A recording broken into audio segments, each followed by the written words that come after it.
Irmãos, para quem não veio na semana passada, nós demos início ao estudo das doutrinas fundamentais da fé cristã, porque faz parte da adoração conhecer a Deus. Não é só com o nosso coração que nós o servimos e adoramos, mas também com a nossa mente, o nosso entendimento.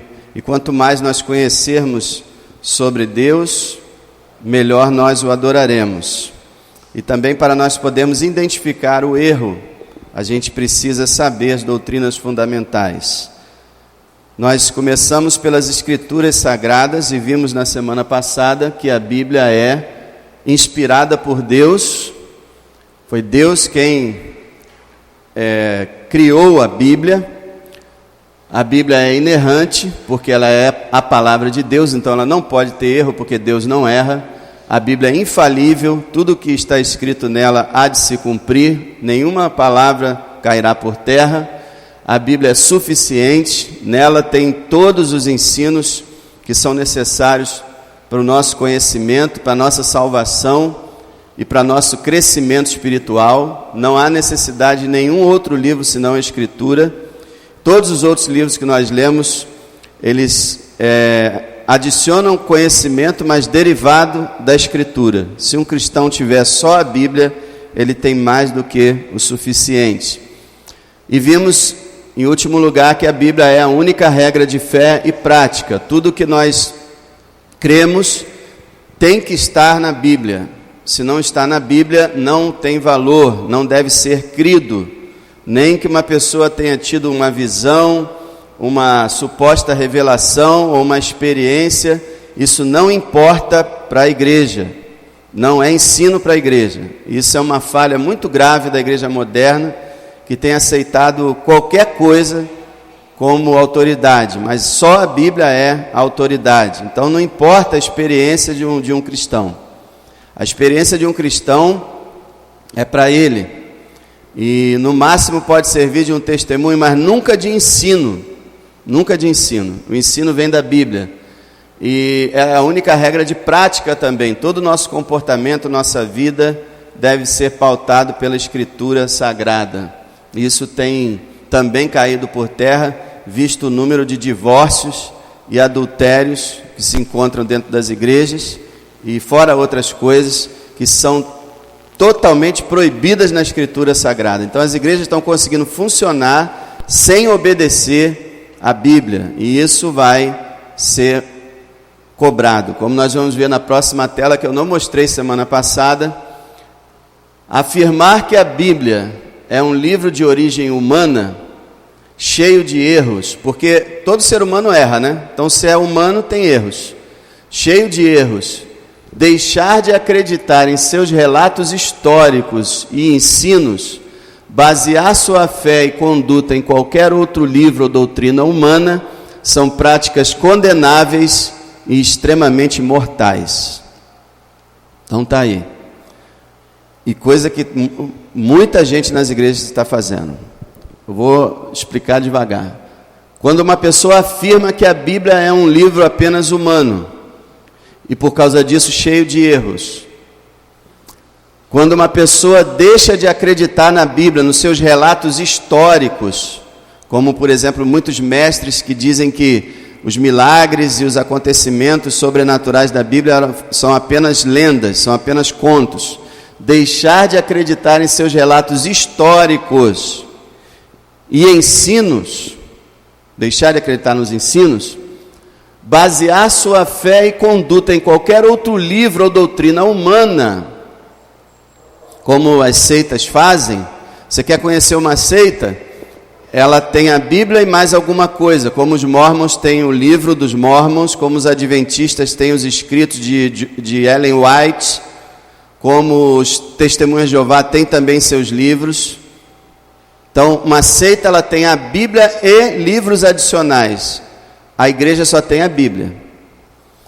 Então, basear sua fé e conduta em qualquer outro livro ou doutrina humana são práticas condenáveis e extremamente mortais. Condenável por Deus, mortal porque leva à perdição eterna. Então, irmão, nossa mente e nosso coração deve estar cativo à palavra de Deus. E se alguém não crê em toda a palavra de Deus, não pode afirmar ser cristão. Não é um cristão na verdade. E existem hoje, e sempre existiram, muitos milhões de pessoas que afirmam ser cristãos e não creem que a Escritura é perfeita, inerrante e palavra de Deus. Hoje as pessoas que são mandadas aos seminários, não só hoje, mas desde o final do século XIX, pessoas são mandadas aos seminários para estudar, para ser pastor, e lá encontram professores que afirmam essas coisas aí. Encontram professores que negam as Escrituras, que negam as doutrinas cristãs. Isso é uma abominação. Entender como uma pessoa dessa pode estar dentro de um seminário cristão é algo que foge ao alcance da nossa mente. Só mesmo o diabo para explicar tamanha afronta. Sem contar esse lugar aqui, que é um lugar sagrado e que é ocupado, já foi ocupado e atualmente é ocupado por muitos hereges que sobem nesse lugar dentro de uma igreja para negar a veracidade da Bíblia e para negar a suficiência da Bíblia. Mas nós, meus irmãos, aqui nessa igreja, nós somos bastante antiquados, vamos dizer assim. Nós somos cristãos do século I. Nós cremos na palavra de Deus e procuramos viver aquilo que foi ensinado no livro de Atos dos Apóstolos. Não queremos nenhuma novidade e não vamos seguir nenhum vento de doutrina. Vamos morrer, nem que seja queimado na fogueira, mas vamos morrer abraçados à Bíblia. E assim será durante toda a nossa vida, se Deus permitir, com a ajuda de Deus. Então, vimos que a Escritura Sagrada é a palavra de Deus. Agora nós vamos ver o que a Escritura ensina, sempre de uma maneira muito simples e breve, para nós podermos alcançar todas as doutrinas principais em um tempo razoável de quartas-feiras. Primeira e principal doutrina da Bíblia: Deus, a doutrina de Deus. Lembrando os irmãos que a Bíblia é uma revelação, né? Ela é a palavra de Deus, então ela é uma revelação. O que quer dizer isso? Deus do céu foi quem revelou os ensinos que estão na Bíblia, não foram os homens que criaram. Então, se nós conhecemos alguma coisa de Deus, foi porque Deus se revelou. Não foi porque nenhum ser humano inteligente ou esforçado descobriu quem é Deus ou como é Deus. Foi Deus que se revelou na história e depois mandou que se escrevesse essas revelações e os seus ensinos. Então Deus é um ser, tá dando para ler aí de trás? Tá, né? Deus é um ser pessoal, em primeiro lugar. Deus é um ser pessoal. O que é isso? Deus é uma pessoa, Ele é um indivíduo. Por que a gente fala isso? Porque muitos entendem que Deus é uma força, que Deus é uma energia, que Deus é um campo de ação, Deus é algo assim, como alguns gostam de dizer a nova era, né? E Star Wars, Guerra nas Estrelas, que falava das midi-chlorianas. Isso é uma doutrina ensinada dentro de uma série de filmes, que fez a cabeça de milhões de jovens. Nessa doutrina dessa série, não há um Criador, não há um Deus pessoal. Há essas midi-chlorianas, que são células especiais que habitam dentro de tudo e que dirigem as coisas.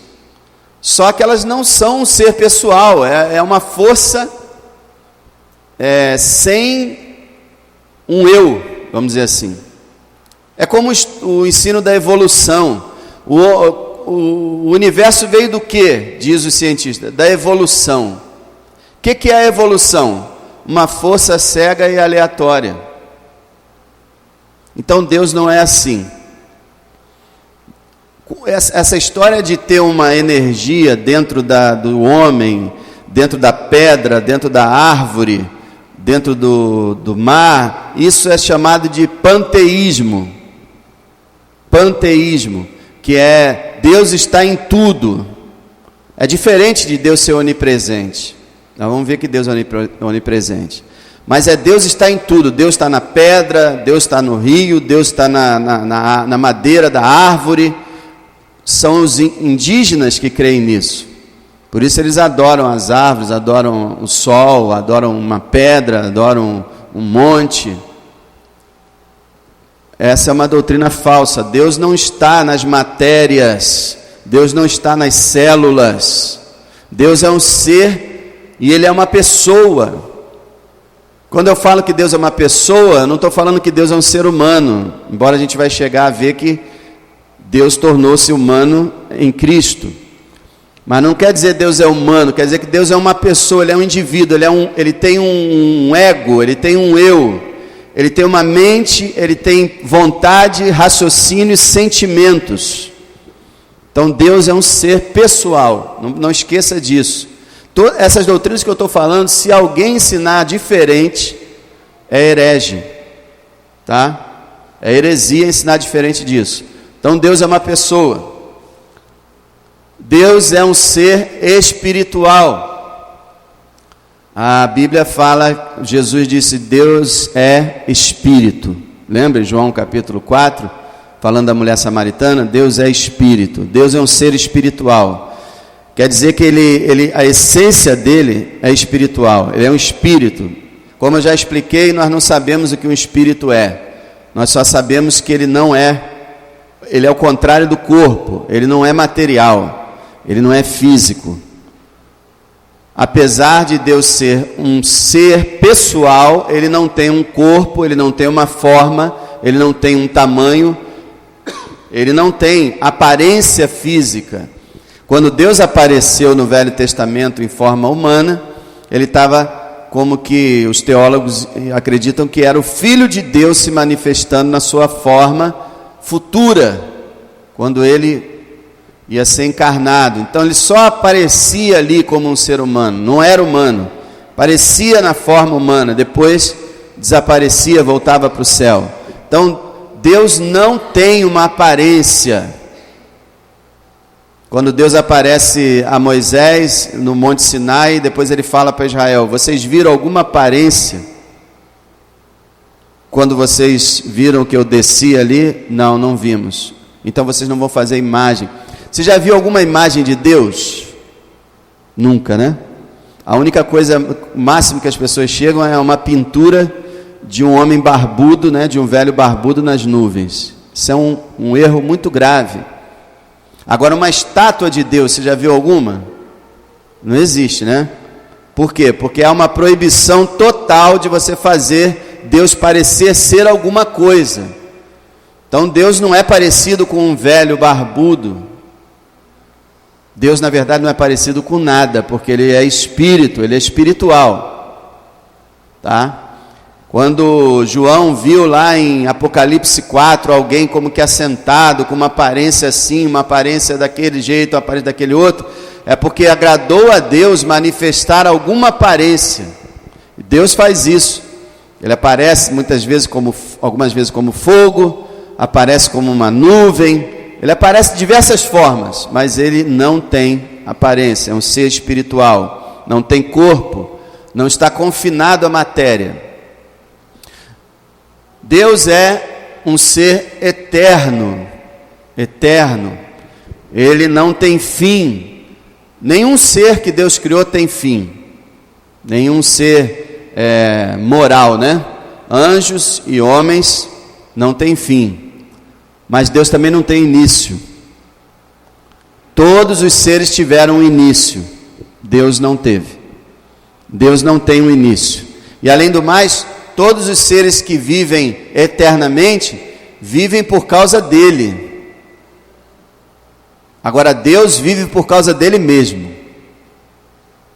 Deus tem uma energia, uma força, um poder próprio que mantém ele eterno, vivendo para sempre. Vamos dizer assim, nunca descarrega a bateria. Ele vive para sempre, autossustentável, sem que precise de nada externo para alimentá-lo. Moisés, abre aí que um texto muito bonito, Moisés, Salmo 90. Salmo 90.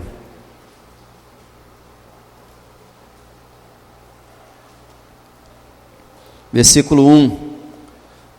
Senhor, Tu tens sido nosso refúgio de geração em geração. Olha que bonito. Deus é refúgio de geração em geração. Aí quando ele fala assim, eu sou o Deus de Abraão, de Isaac e de Jacó, quer dizer, eu sou o Deus do Pai, do Filho e do Neto. Eu sou Deus de geração em geração. Ó, Tu tens sido nosso refúgio de geração em geração. Entra e sai século e Deus continua sendo o refúgio do seu povo. E agora olha o verso 2. Antes que os montes nascessem, ou que Tu formasses a terra e o mundo, sim, de eternidade a eternidade, Tu és Deus. Glória ao seu nome. Ele é eterno. Então, de eternidade a eternidade. O que está falando? De eternidade no passado, a eternidade no futuro, Ele é Deus. É incrível para a cabeça da gente. Você volta para o passado. Se você pudesse arrumar uma máquina do tempo e entrar antes de haver tempo e entrar pela eternidade afora, para o passado, você sempre vai encontrar Deus. Quando não havia universo, quando não havia nada, Deus já era. E por isso ele disse a Moisés, Moisés que falou isso aqui, foi o mesmo Moisés que ouviu Deus dizer para ele assim, eu sou o que sou. E em outros textos fala, aquele que era, que é e que há de vir. Então ele é eterno. Quem criou Deus? As crianças perguntam. A resposta é, ninguém. Eu não sei por que os adultos ficam embaraçados para responder isso. Quem criou Deus, papai? Ninguém. Deus sempre existiu. Ah, eu não consigo entender isso. Nem eu, filho. Mas ele sempre existiu. Essa é a resposta. Não tente explicar aquilo que vai além do teu entendimento. Ele sempre existiu. E foi ele quem botou o relógio para funcionar. Porque não tinha relógio. Na eternidade não tem relógio. Ele que criou o universo e fez o universo funcionar e começou a criar uma sucessão de momentos que é o tempo. Para ele, tudo é um eterno presente. Eu gosto de dizer que para Deus, Ele nos vê aqui agora, Ele vê Moisés na sarça, Ele vê Adão no paraíso e Ele vê a igreja remida na volta de Cristo. Tudo como um eterno hoje. Ele vê tudo como uma pessoa estuda história e vê a linha do tempo assim, no papel. Ah, Napoleão foi aqui, Hitler foi aqui, fulano foi aqui. Pois ele está presente em todos os tempos, o tempo inteiro. É mais do que nós podemos imaginar. Deus é eterno. Não tem início e não tem fim. E quem é como Ele? Ninguém. Ninguém. Deus é um ser santo. A única vez que aparece um atributo de Deus 3 vezes é sobre a santidade de Deus. Santo, santo, santo é o Senhor dos exércitos. Toda a terra está cheia da sua glória. Não aparece justo, justo, justo, puro, puro, puro, amor, amor, amor. Mas aparece santo, santo, santo. A santidade de Deus se refere ao seu caráter, se refere ao que Ele é, não à sua constituição não posso nem falar constituição material, porque ele não tem matéria, sua constituição espiritual, não é? É o seu caráter, é o que ele é como pessoa, ele é santo. E como eu estou fazendo de uma forma resumida, você pode englobar dentro desse santo que ele é puro, que ele é justo, que ele é perfeito, que ele é bom e que ele é amor. Tudo isso está dentro da sua santidade. Ele é santo. A Bíblia fala que Deus, ele não gosta nem de contemplar o mal, e que ele se ira todos os dias por causa do pecado dos homens. Ele tem uma ira muito intensa contra todo tipo de pecado. Ele é diferente de nós. Nós olhamos para os pecados e às vezes achamos graça, ou às vezes a gente acha que não é tão sério, ou que não é tão importante, ou que não tem nada a ver. Deus não vê como a gente vê.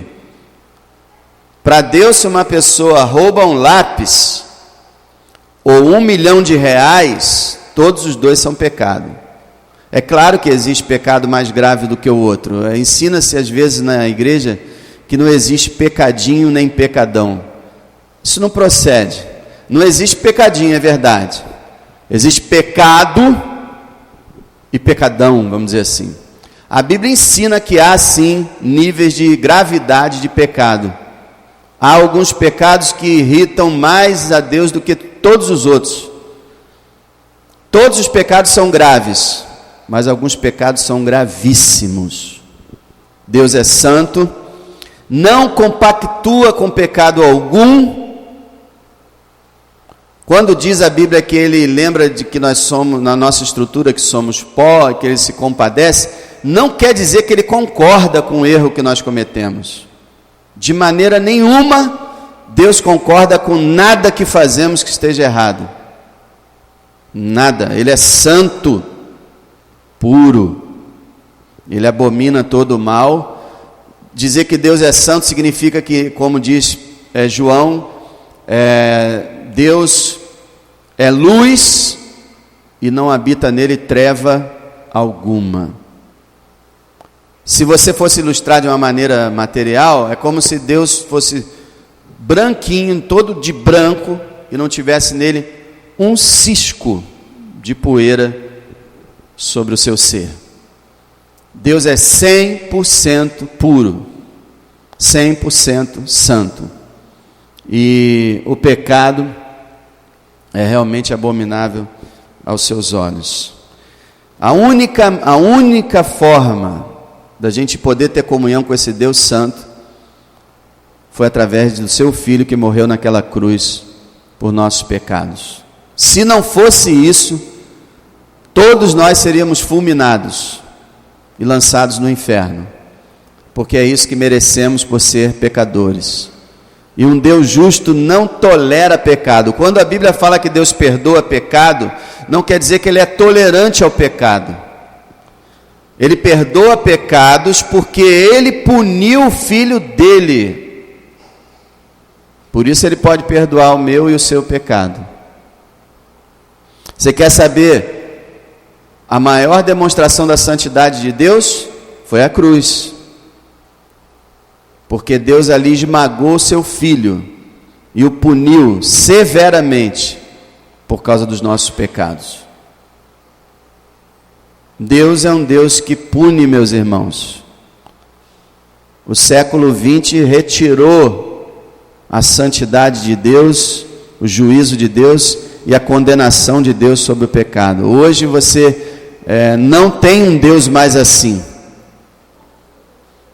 Eu estava ouvindo uma mensagem de um pregador no Facebook, que ele estava dizendo que a igreja fica falando de condenar, de Deus condenar os pecadores e lançá-los no inferno. É por isso que as pessoas não querem. A gente tem que parar de falar essas coisas. O pregador estava falando isso. Só que a Bíblia ensina isso. É claro que a gente tem que procurar falar da melhor forma possível, não com ira, nem com raiva de ninguém, pelo contrário, com muita compaixão e com amor, Mas nós devemos falar a verdade. Nosso Deus é um Deus santo. E outra coisa, não peça desculpas pelo seu Deus, por favor. Tem crente hoje quase que pedindo desculpa. Ah, não, sabe como é que é, né? Poxa, Deus é assim, né? É meio estranho, mas Ele é assim, sabe? Não, eu entendo o seu ponto de vista, mas... Não. Deus é santo e ponto final. Você não pode ter vergonha do seu Deus. E a santidade de Deus é belíssima. O que é feio é o pecado. Não é Deus que é feio, não. O pecado é que é feio. A Bíblia fala: adorai ao Senhor na beleza da sua santidade. A santidade de Deus é sua beleza. E como Ele não tem forma e nem parecer, a beleza dele é a velha e boa beleza interior. Lembra?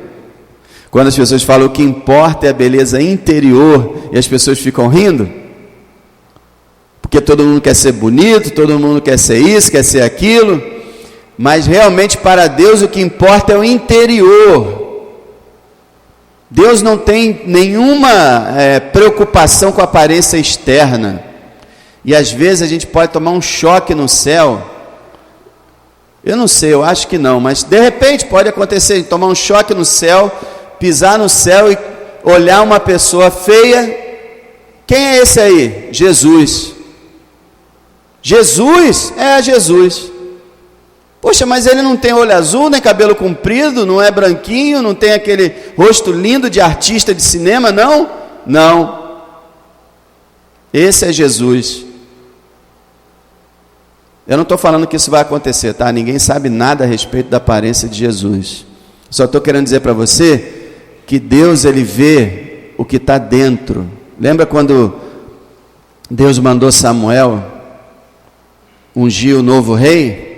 E aí ele foi à casa de Jessé e chegou lá, eu acho que o nome dele... Agora eu não sei se é Abimeleque, mas eu acho que era alguma coisa parecida com isso. Aí o grandão, mais velho, fortão, bonitão. Aí Samuel falou assim: com certeza é esse. E já ia se preparar para ungir o bonitão, grandão, fortão, quando Deus falou assim: Samuel, não é esse. Não foi esse que eu escolhi, porque o homem vê o que está por fora, mas Deus vê o interior. E aí foram chamando, quando tinha um caçula lá tomando conta das ovelhas, chamado Davi, que era tão insignificante que nem o pai dele chamou ele. E Deus falou: unge esse porque é ele. Então, irmão, a beleza interior é importantíssima para Deus. Não quer dizer, as pessoas são tão perversas, o diabo é tão perverso, que vê essa história de beleza interior.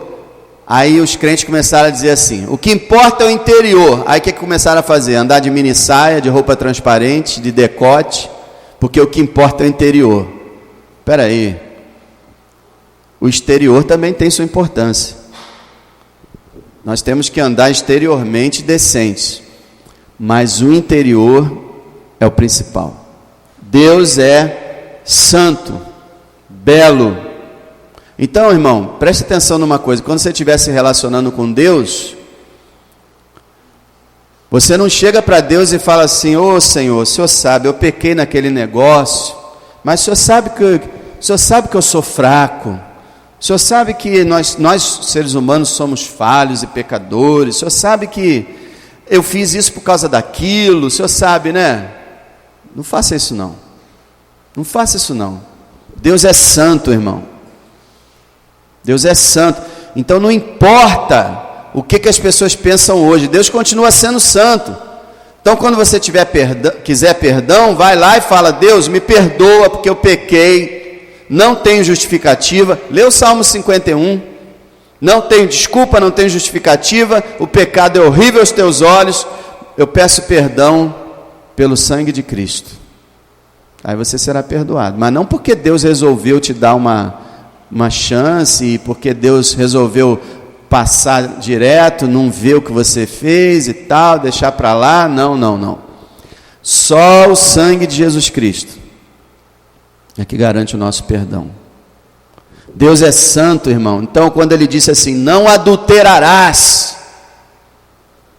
continua a mesma palavra, embora o povo esteja sem vergonha, e muitas vezes a igreja também, continua escrito, não adulterarás, a opinião de Deus é a mesma. Quando a Bíblia fala que Deus odeia o divórcio, e Jesus diz que divórcio somente em caso de adultério, embora a igreja contemporânea se divorcie a rodo, Deus continua o mesmo. Deus é santo, para sempre. A sua palavra, irmão, é imutável, a sua vontade é imutável. Guarda isso no teu coração. Já falei isso milhões de vezes, mas guarda isso. Deus não muda.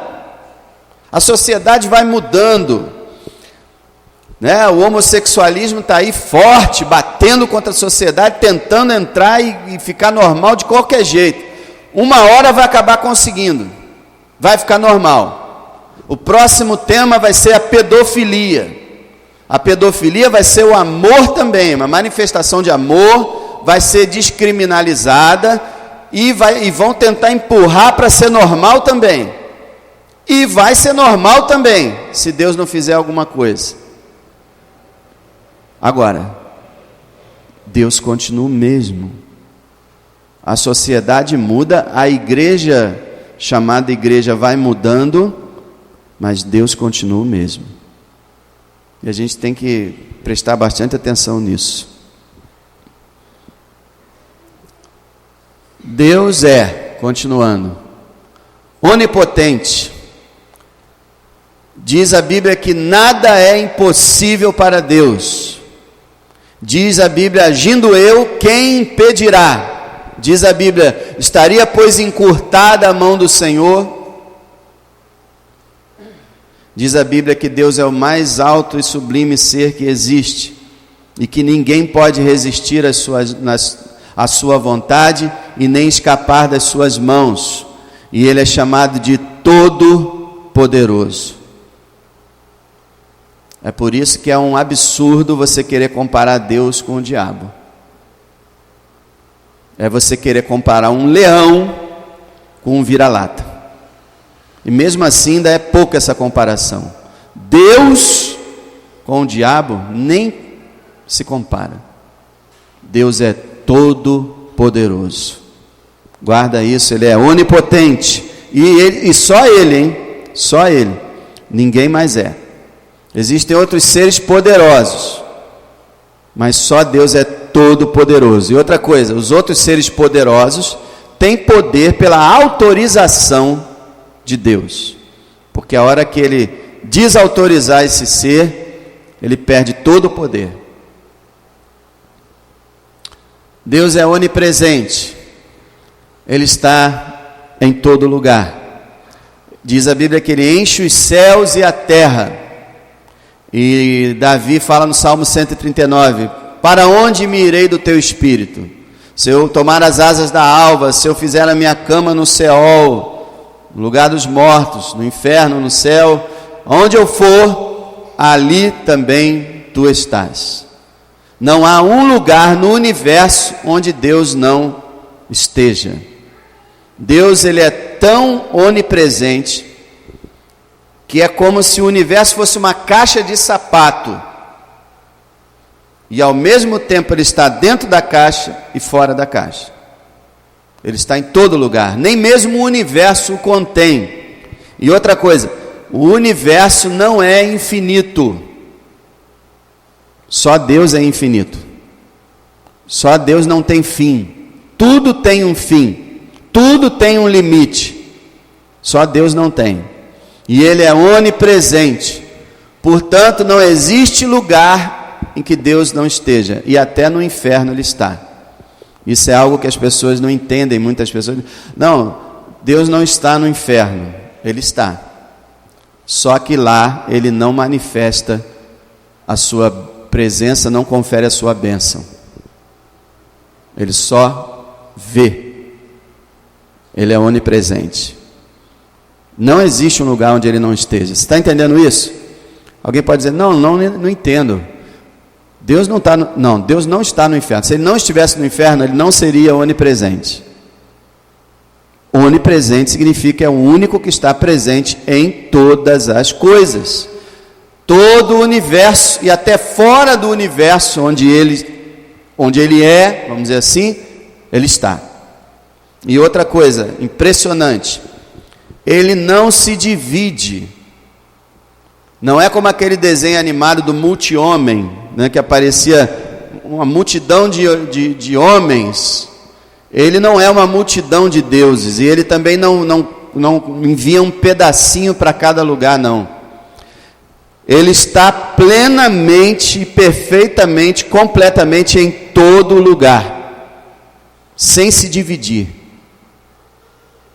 Ele está aqui comigo, ele está aí com você, ele está no Japão, ele está em Júpiter, e ele está na mais distante galáxia desse universo. Ele não precisa ir, você entendeu? Quando a Bíblia fala assim, eu vou descer para ver como é que está, é uma acomodação de linguagem. Deus está falando de uma forma humana, para as criaturas humanas entenderem. Deus ele não vai de um lugar para outro, como a gente vai. Ele está em todo lugar. Não há lugar onde Deus não esteja. Onipresente. Eu espero. Agora, é claro, né, irmãos, isso não dá para explicar na nossa cabeça. É claro que não dá para você arrumar como que Deus está presente em todo lugar sem se dividir. É Deus. É Deus. Na glória nós vamos entender mais, mas nunca vamos entender o nosso Deus plenamente, nem por todas as eras na eternidade. Nós vamos como que sentar num seminário celestial e aprender sobre Deus, e nunca vamos parar de aprender sobre Deus. Jesus uma vez ele falou assim: ninguém conhece plenamente o Pai senão o Filho, e ninguém conhece plenamente o Filho senão o Pai. Significa que nem os anjos conhecem Deus plenamente. Só Deus conhece Deus totalmente. Onipresente. Então, irmão, as doutrinas cristãs, que muita gente acha que são doutrinas assim, é simples, são profundíssimas. Profundíssimas. E outra coisa, muitas doutrinas cristãs, a maior parte delas, vamos dizer assim, estão além do nosso entendimento. E a fé não é você entender as coisas todas, a fé é você acreditar, porque está escrito, porque Deus revelou, então você acredita, entendeu?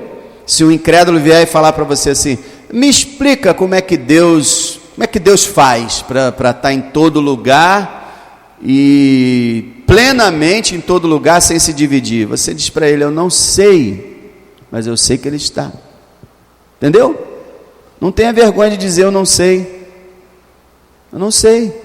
mas eu sei que ele está.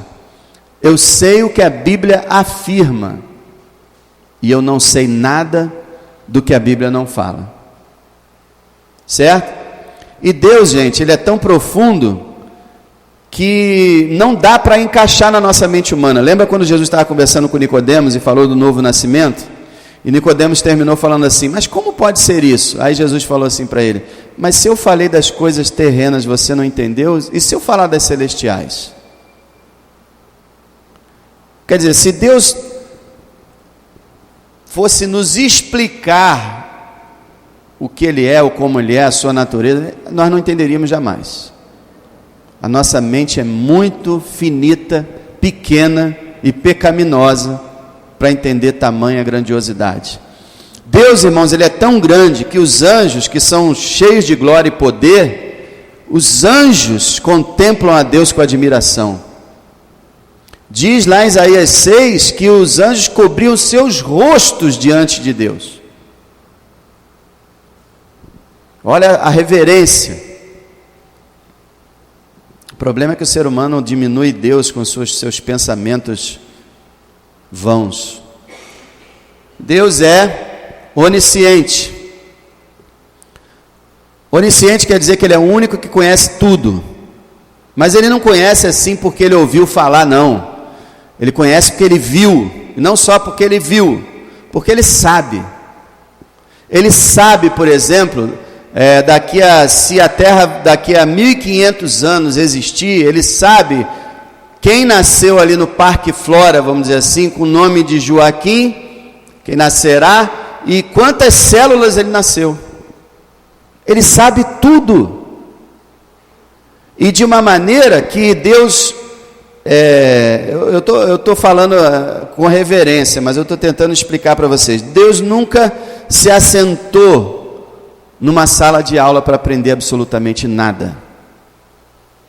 Como a gente cantou agora, quem foi seu conselheiro? Quem foi que ensinou alguma coisa a Deus? Deus sempre soube todas as coisas. E é uma coisa assim absurda de imaginar, porque todo conhecimento humano e até angelical, ele vem por aprendizado. Tudo que você conhece porque aprendeu, não é? Mas Deus não aprendeu nada. Ele sempre soube tudo. É impressionante. O futuro está desvendado aos olhos dele. Aliás, nós vamos ver daqui a pouco sobre mais do que isso até. Ele não só sabe o futuro, ele determina. Então ele conhece todas as coisas detalhadamente, minuciosamente. Minuciosamente. Onisciente. Então, onisciente, irmão, não é somente você ter ciência de todos os fatos que acontecem, mas você saber tudo a respeito de tudo. É fantástico isso. Deus é criador. A Bíblia fala, no princípio criou Deus os céus e a terra.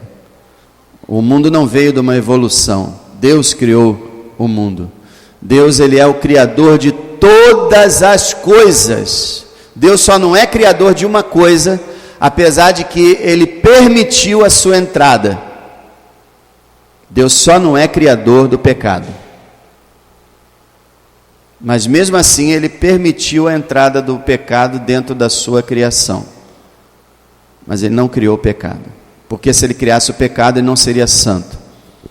Deus criou todas as coisas que existem, inclusive o diabo, os demônios, os anjos, todos os seres. Só que, quando Deus criou todas as coisas, todas elas eram boas. Porque um santo Deus não pode criar nada mal. Então tudo foi criado. Olha, as pessoas ficam assim: Deus criou o homem assim do jeito que ele é, por que ele fica reclamando? O homem é falho, porque Deus criou assim. Não. Gênesis diz que Deus criou o homem à sua imagem e à sua semelhança. Que não tem nada a ver com imagem e semelhança física, mas imagem e semelhança de mente. Criou à sua imagem e semelhança. Qual é a imagem e semelhança de Deus? Santidade. Então, como o homem foi criado? Santo. É a forma mais simples de você responder a alguém que pergunta aí sobre isso. Deus criou o homem à sua imagem e semelhança. E Deus é santo. Então ele não poderia ter criado um pecador, porque ele criou o homem à sua imagem, como ele. Então Deus criou o homem santo. Deus é criador, criou o mundo, eu creio, em 6 dias literais. Não acredito nessas chamadas eras geológicas e milhões de anos. Não creio nisso, eu creio que a Terra tem no máximo 20 mil anos, não menos.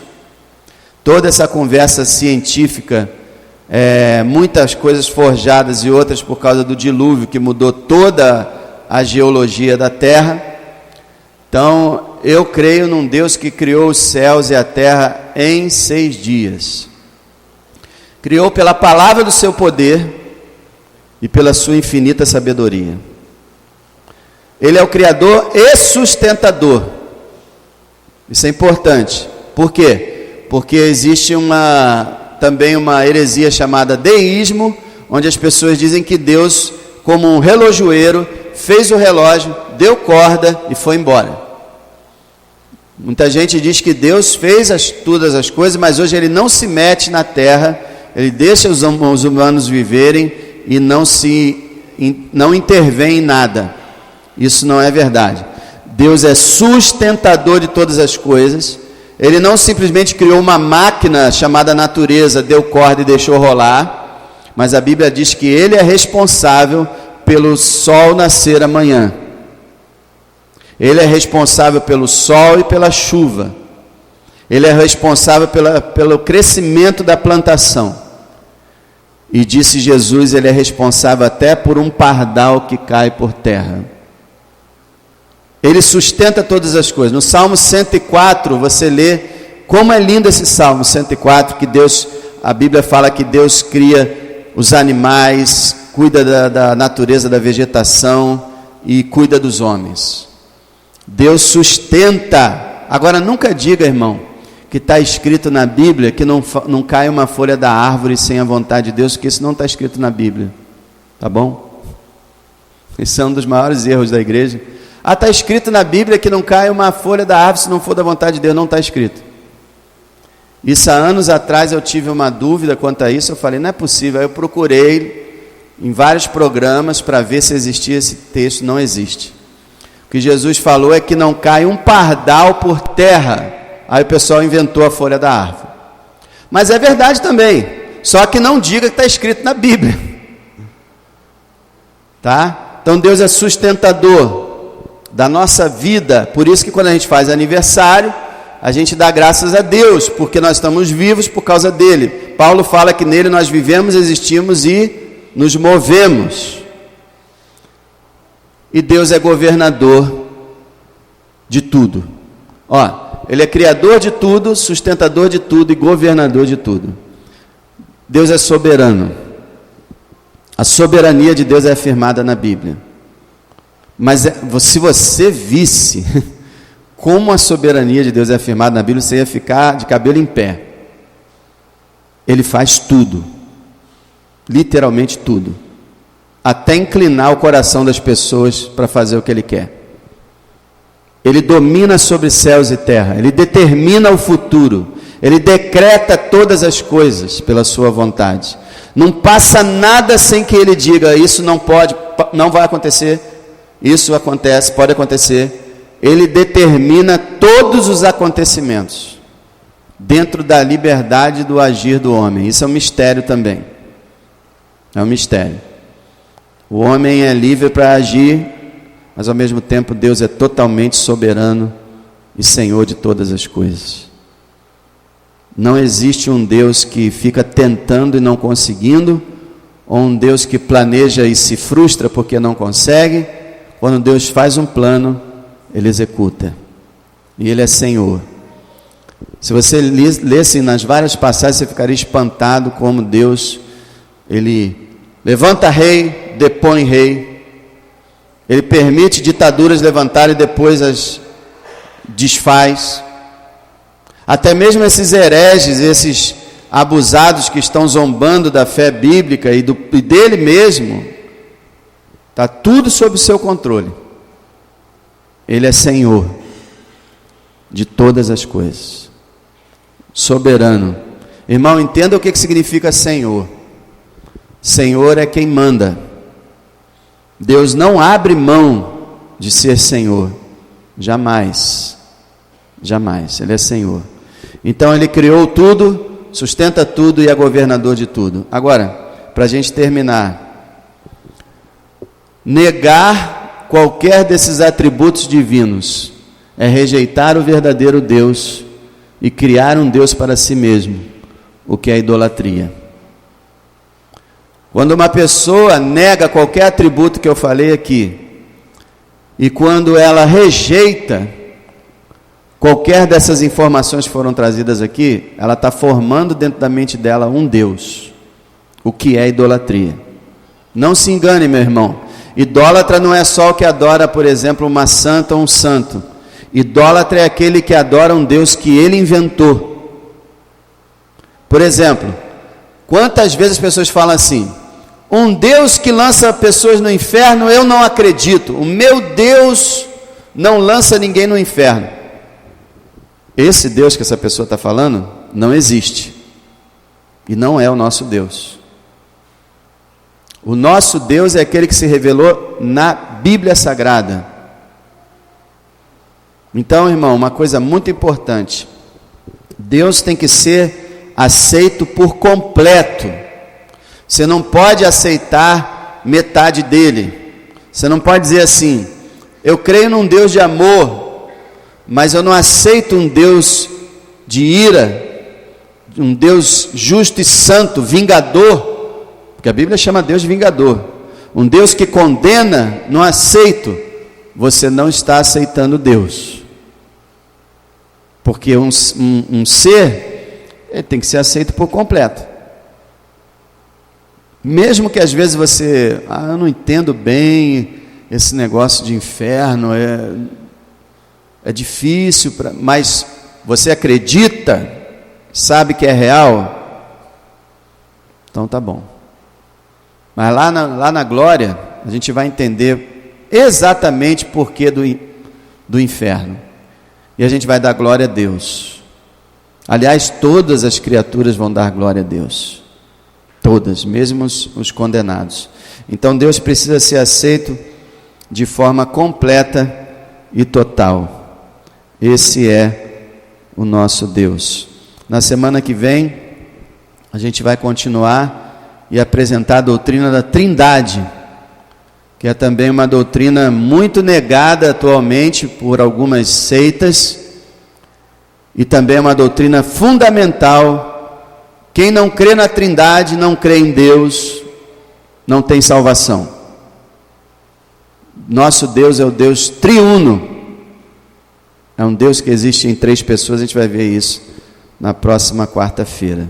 Então, irmão, aprenda a valorizar a sua fé, a entender o que você crê e dar bom testemunho e publicar a tua fé e não ter dúvida a respeito do seu Deus, e saber poder ensinar as pessoas como é o seu Deus, e quando alguém apresentar um Deus diferente, você poder dizer assim: não é, Deus não é assim, porque a Escritura não ensina dessa forma.